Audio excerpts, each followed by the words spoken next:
চারপাশে সবুজ ম্যানগ্রোভ অরণ্যের ঘেরা বদ্বীপ।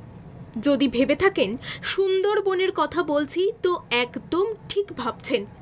প্রকৃতির মাঝে পৃথিবীর সবচেয়ে বড় বদ্বীপ ম্যানগ্রোভ অরণ্যের দেখা একমাত্র পাওয়া যায় এই সুন্দরবন গেলেই।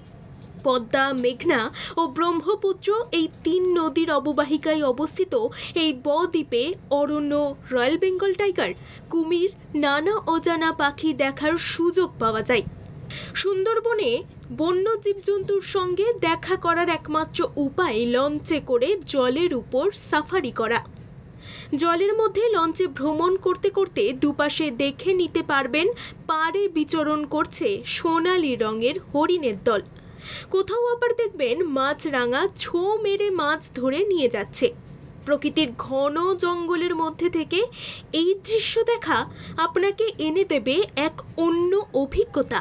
এমন অনেক লঞ্চ আছে যেখানে রাত্রি যাপন করার সুযোগও পাওয়া যায়। সুস্বাদু খাওয়া দাওয়ার পাশাপাশি লঞ্চের মধ্যেই ঘুমানোর বেডরুম। রাতে শুয়ে পেঁচা থেকে শুরু করে নানা বন্য পাখির শব্দে একটু হলেও আপনার গা ছমছম করে উঠবে।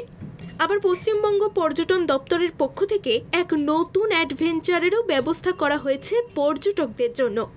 নানা দর্শনীয় স্থানের মধ্যে পর্যটকদের সবথেকে বেশি আকর্ষণ করবে ম্যানগ্রোভ অরণ্যের মাঝে সেই সুদীর্ঘ একটি ব্রিজ, যাকে বলা হয় দোবাঁকি ক্যাম্প।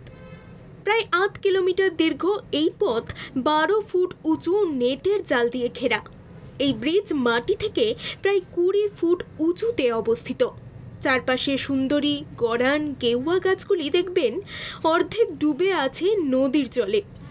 শুধু উপরের দিকের অংশ খোলা রয়েছে। দোবাঁকি ক্যাম্পের মধ্যে যেতে যেতে দেখবেন কখনো জঙ্গল থেকে বেরিয়ে আসছে বাঘ, আবার কখনো দেখতে পাবেন দল বেঁধে হরিণরা সব ছুটে পালাচ্ছে। সুন্দরবন যেতে গেলে আপনাকে ট্রেনে করে প্রথমে ক্যানিং পৌঁছতে হবে। সেখান থেকে গাড়ি ভাড়া করে গোসাবা, আর গোসাবা থেকে আরও একটি গাড়ি ভাড়া করে দোবাঁকি ক্যাম্পে পৌঁছে যেতে পারবেন আপনি।